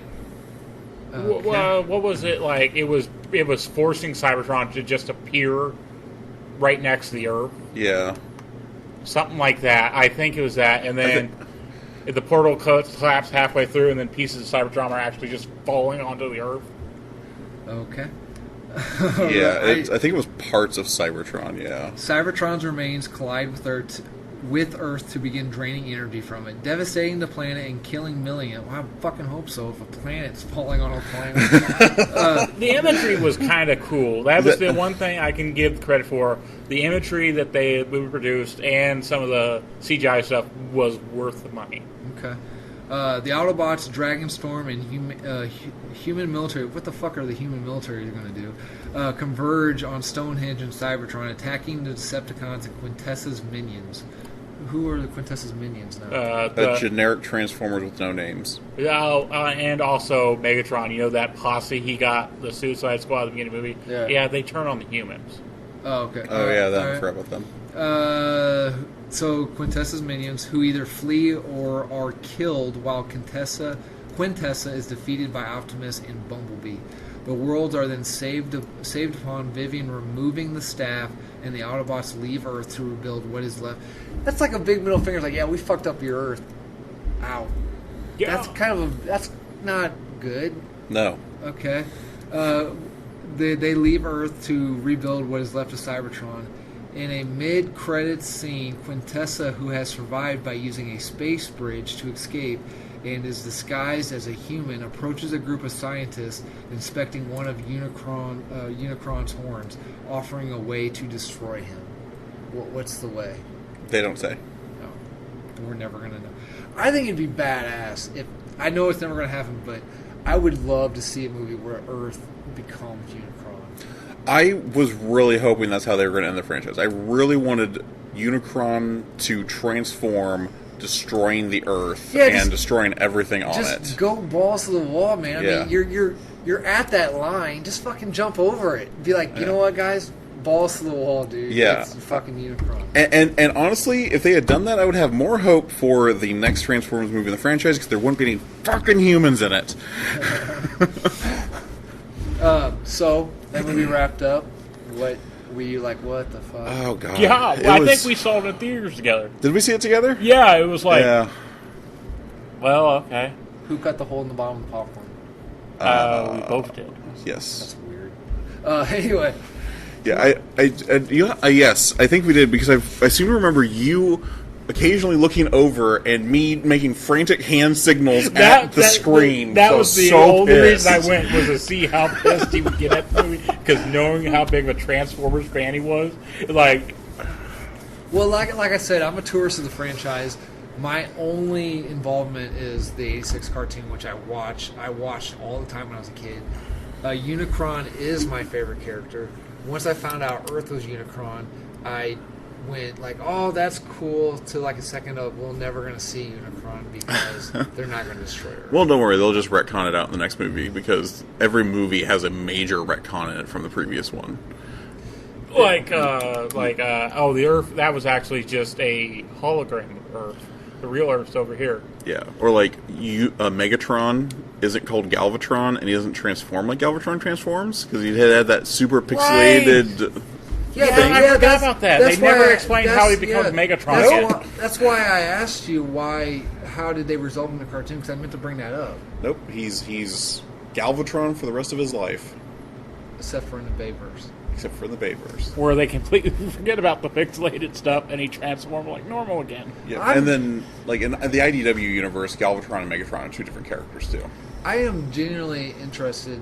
Maybe if we do another exploring series, or when Bumblebee comes out or whatever, we'll do another episode. I am curious if like the writing staff was, because supposedly after this movie came out, or right before this movie came out, Michael Bay came out in an interview. I mean, it doesn't matter now because not only has he left the franchise, it's not happening. But they said they had a gigantic writers team, and they wrote movies to last us for another 12 movies. But it's like, how are you guys just like? Oh, literally, it would explain it. I want to see this. It was just them pulling shit out their ass one after another. I mean, that's got to be their writing wall. Is just grabbing, they're shitting in their hands, throwing it at a picture of Optimus Prime, and whatever the splatter looks like a Rorschach test, that's what they're going to make the plot of the movie. But shouldn't they have like a whiteboard, be like, Transformers, here's the plot details. Oh, I want to do it in this one. No, that will not work because of this. You think so? Huh. Okay, so that's the last in this franchise. Any thoughts?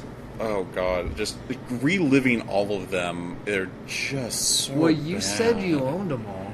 I think I own all of them, but last night. I don't think I have last night at home. If you hate them so much, why do you buy them, sir? I don't buy them. I give them as gifts. Are you a completist? And I'm also a completionist. Excuse me. Yeah, but yeah, I Bow think down, peasant. I believe every copy of the Bayverse movies I have gotten as gifts. Do you like them at all, just for what they are? They have moments, and the fact that they're the only live-action Transformers that we have, and they will probably never do a hard reboot on the franchise. Yeah, there's something to them. Like, let me ask you this: you hate it. You hate it a lot. Have you ever been on the couch watching it for whatever reason it's on or whatever, and have you ever like, oh, I gotta go to work. Ah, fuck, I gotta see this one part. Like, is there anything? Yeah, there's good parts. Like, all of them have their good scenes. Like, the action sequences, as long as they can keep the damn hand cam steady, it's not bad. Like, the war in Chicago in movie 3 was actually kind of sweet. Like, I did really like seeing, like, Shockwave rip through a building and watching the entire thing tip over. It was cool seeing all the different... Is Shockwave like a sociopath? A little bit, yeah. He's more of, like, that... he doesn't care about social things because he's such a super scientist. Right, okay, Yeah. okay. So he's like an evil Sheldon. Yes, yeah, that'd be kind of a good way to put it, except a little bit more aware, self-aware. Okay. Cody? I like him for background noise. They are part of my teenagehood, I would say. So, yeah, I can still watch them with a grain of salt. Maybe that's because I'm not such a dedicated Transformers fan. I can take them for what they are sometimes, except the later ones. Like Last Night and Age of Extinction. Age of Extinction. Yeah, see, that's one of the things is that... I'm not going to lie, I kind of want to see Last Night. It sounds so fucking off the wall. It is. It's terrible. It's just all over the place. Yeah, like, the live-action Transformer movies, I basically watch twice. I watch once in the theater, and then I'll get them as a gift on DVD, and I'll watch them once on DVD. You don't even got them on Blu-ray? Maybe on Blu-ray. I would have to look. I got them on Laserdisc. Sure you do. The 1986 movie I will watch at least once a month. You know, I usually watch it like twice a year. I really like. I just dig it. I love Unicron in that movie. It's just one of those characters, man, that I like. Yeah, it's something about the 86 movie. I have watched it at least once a month for the last 20, no longer than that. I'm 32 now. For the last 26 years, Yeah, I watched it at least once a month. Okay. Sometimes once a week, sometimes multiple times in a week if I'm having a shitty week. It's just one of those movies that I have watched so many times. I almost have the damn thing memorized that it doesn't lose my appeal. And if these live-action movies could have been anything like the 86 movie, I would love them. Because as much as I love the 86 movie and the G1 cartoons, there are massive glaring flaws in them. But I can enjoy them for what they are, look past the flaws, and I can't do that with the Bayverse. Okay. Geronimo! Yes. I was working on for a very long time. Okay. All right. So the entire Bayverse. Kill it with fire, start over. Which one do you think is the highest grossing? First one. No, I'll do the second one. I'll say Revenge of the Fallen. Okay. Mark Wahlberg one. Which one? The first one. Mark Which Wahlberg. one do you think is the lowest grossing? Last night. Number 1, Revenge of the Fallen, 402 million. Number 2, Dark of the Moon, 352 million. The Ridge, 319 million. The Ridge Bayformer, let me make that. Yeah. 319 million. Age of Extinction, 245 million, and Last Night, 130 million. Yep. For a total franchise gross of $1,455,000,000. So it took Transformers, Michael Bay Transformers, 5 movies to make a single Avengers Infinity War. Yeah. Sounds like it. Just to put it in perspective, the '86 flick made $5,849,000. Is that adjusted? I didn't say. I would assume so. Okay. That's all domestic. That's not Right. Okay. All right. Post pod trivia. Woo, woo, woo. Am I a GoBot or a Transformer? Am I a GoBot or a Transformer? Well, you're a hipster, so go bot. Bumble Jumper. What is it? Bumble Jumper. GoBot. I think it's a go bot. It is a Transformer. Bent Wing. Do you have sources? Because you're about Yeah, to you're get gonna need. Like, if you don't have sources, I'm just gonna get my. Look it up. I will. Okay, Bent Wing. Now, one thing you have to know is that when Hasbro bought GoBots, they made GoBots Transformers. No, I checked. So. Yeah, I know. I saw that. Because they made Leader 1 and all them canon. Bent Wing. GoBot. I think that's a GoBot as well. That's a GoBot. Flip Top. Transformer. That's a Transformer. That is a GoBot. Flip top is? Yeah. You looking up Bumble Jumper? Yeah. Okay, Red Alert. That's a Transformer. That is a Transformer. Water Walk. That sounds simplistic. GoBot. That's a GoBot. Pipes. Oh, because Bumble Jumper is not his normal name. No. Bumper is his name. But you're a And he's hardcore fan. a throttle bot. What's a throttle bot? He's a subfaction of the Autobots. Okay. Pipes. That is a Transformer. Is he a throttle bot too? No. Smoke Screen. Transformer. What is he? He is a racing car. That his ability is to generate this giant smoke cloud out of his exhaust pipe, and he's red and blue with So white basically, stripes. he fucking farts on people. That's actually Pipes' thing. Oh. Pipes has a digestive issue where he releases noxious gas every once in a while. You really are a super fan, aren't you? I Loco. love that. Who? Loco. To go bot. GoBot. Last one. Roadbuster. That's Go Transformer. Really, I'm keeping you honest. What is he? Roadbuster, I believe he is a Jeep. I think he's another Throttlebot. Honestly, I don't know. Okay. I'm pretty sure he's a... All right, now, Damage Control Podcasting Classic. Everyone likes it. Internet Movie Database Cookbook. IMDb Cookbook. A lot of famous actors and actresses are in the Transformers series you may have forgotten. Okay? So from these ingredients, tell me who it is. Yeah? This may be difficult. Okay. All right. You take minced? Vince? Is that right? Okay. Yeah. Selections of Mission Impossible, the TV series, Gunsmoke, Family Guy, Futurama, and a dab of Galvatron. Leonard Nimoy? Leonard Nimoy. He He was on Gunsmoke? Yeah. He was Sentinel Prime in Transformers Dark of the Moon. Yeah, it was a callback to his Galvatron role. In one of those protein shaker cups, yeah. Mm-hmm. Add Babe Ruth, T-Rex, Fred Flintstone, Santa Claus, robot or non-robot, then shake it like a Polaroid picture. John Goodman. Was it the robot, non-robot? No, it was the Fred Flintstone. Oh, okay. Yeah. He played Hound in Age of Extinction last night. Mm-hmm. Okay. You're making an omelet, yeah? To add flavor, sprinkle these cinematic/television universes on top. Okay? A pinch of American Dad, a dash of the most famous space opera ever written, fold in multiple DC Universe slices, and sprinkle a couple Joss Whedon joints on top.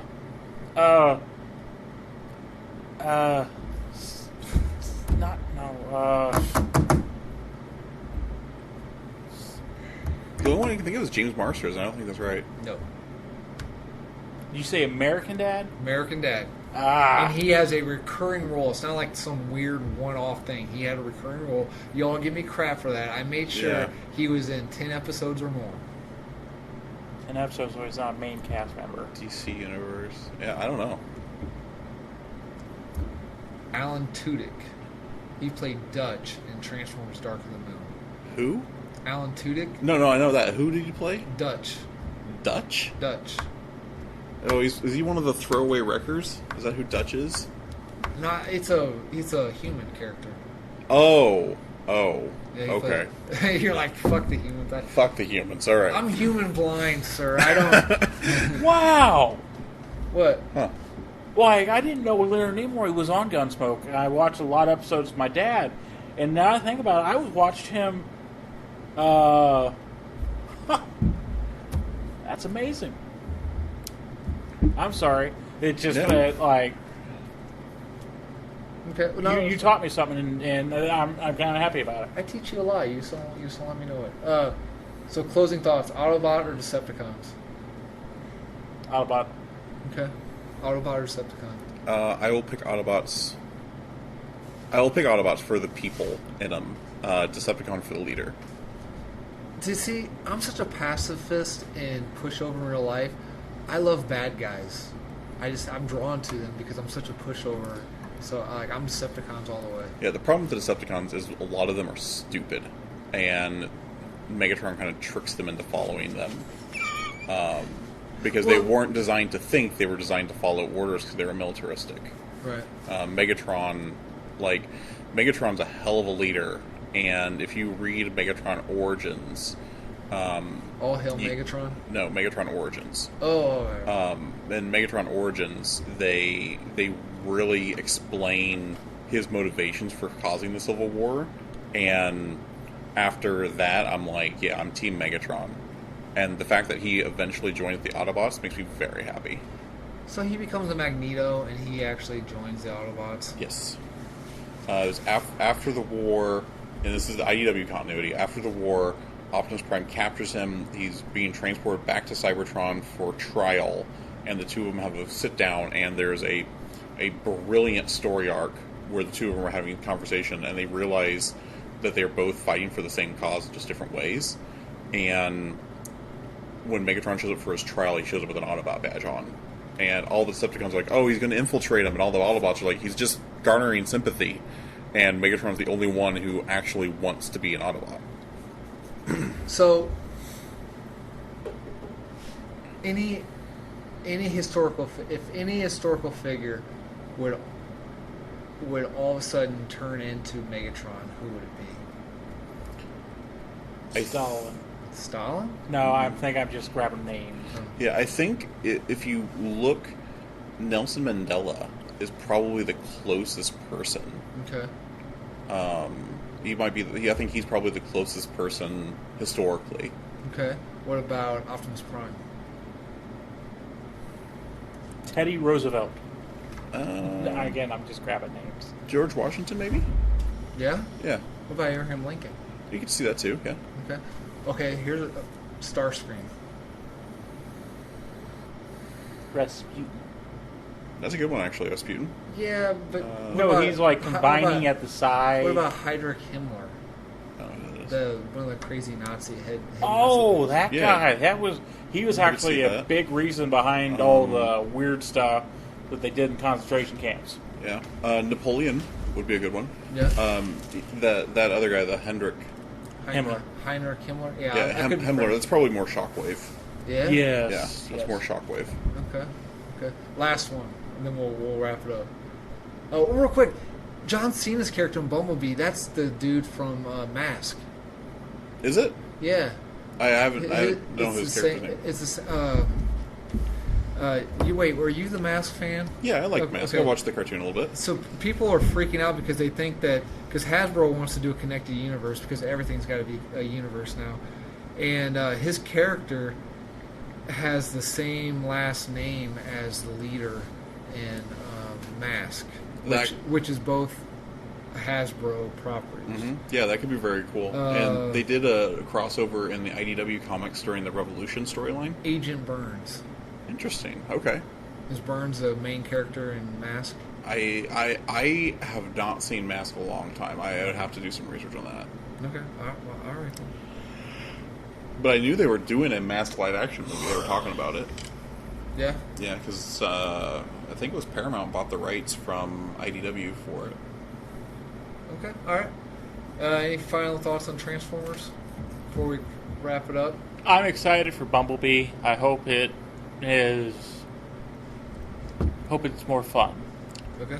Cautiously optimistic for it. But nothing will ever beat the 1986 movie.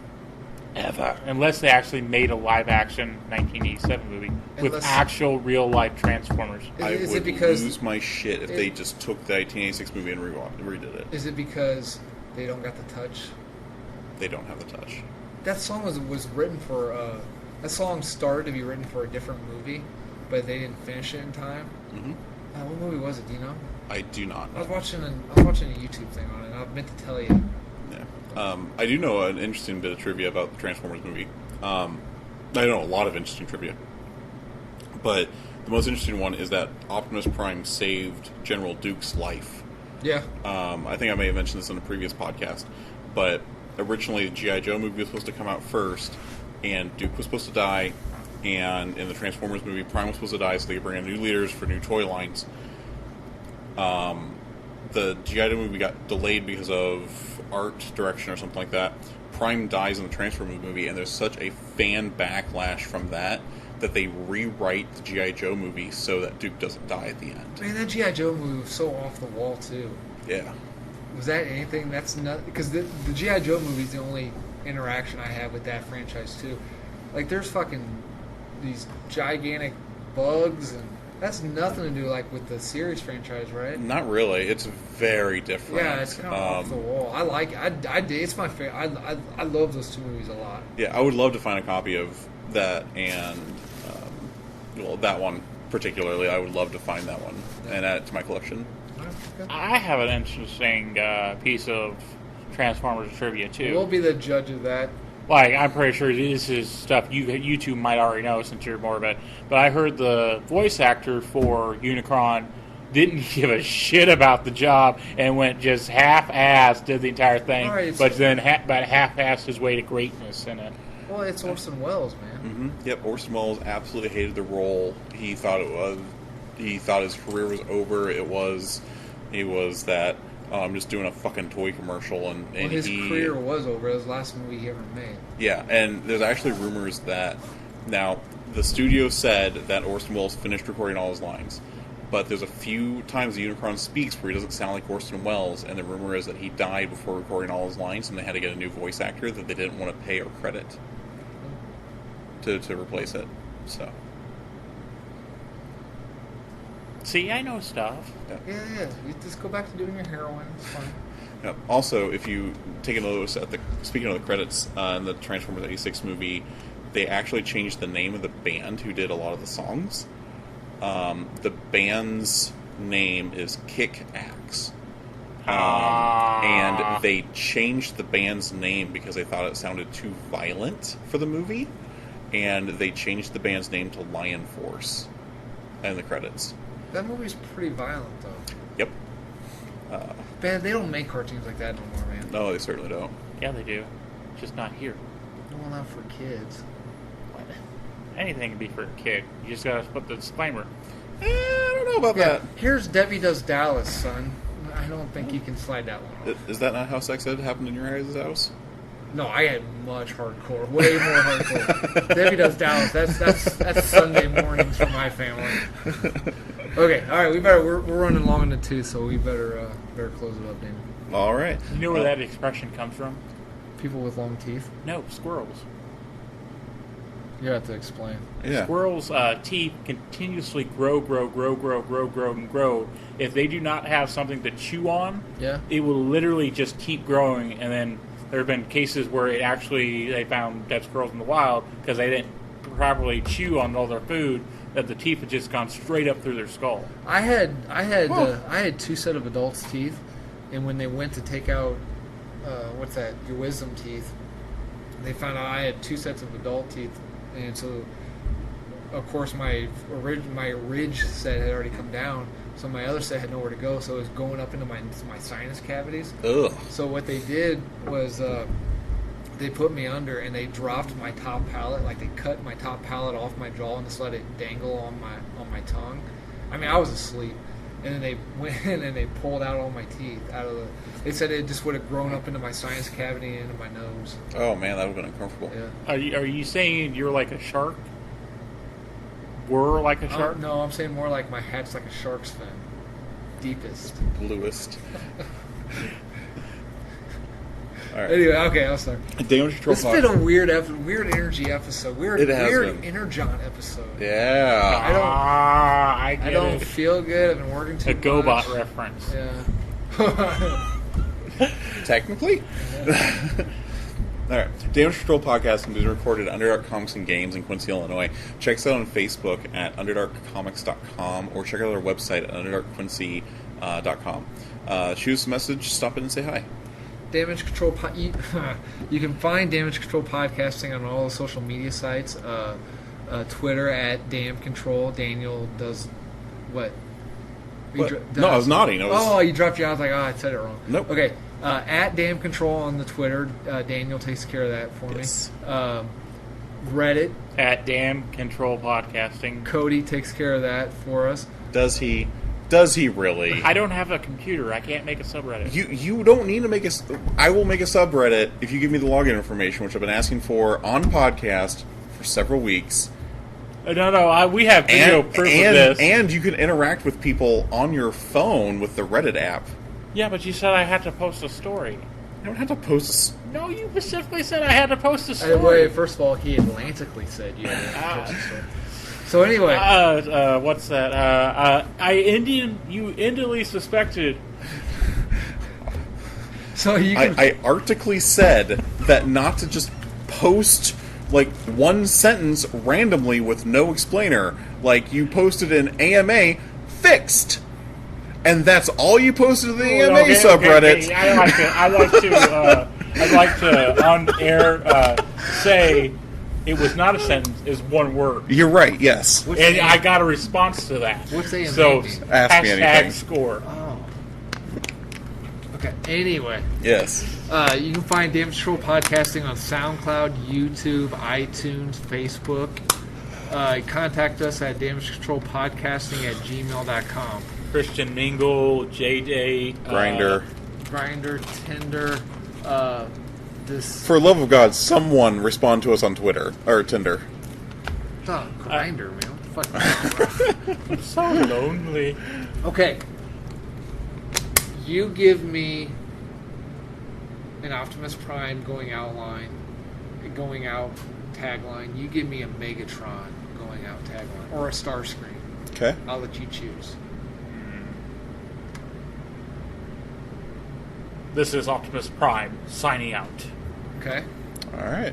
Damage Control Podcasting. Scramble. Wait, who says that? Starscream? Megatron. Megatron? Okay, alright. Well, Starscream 2.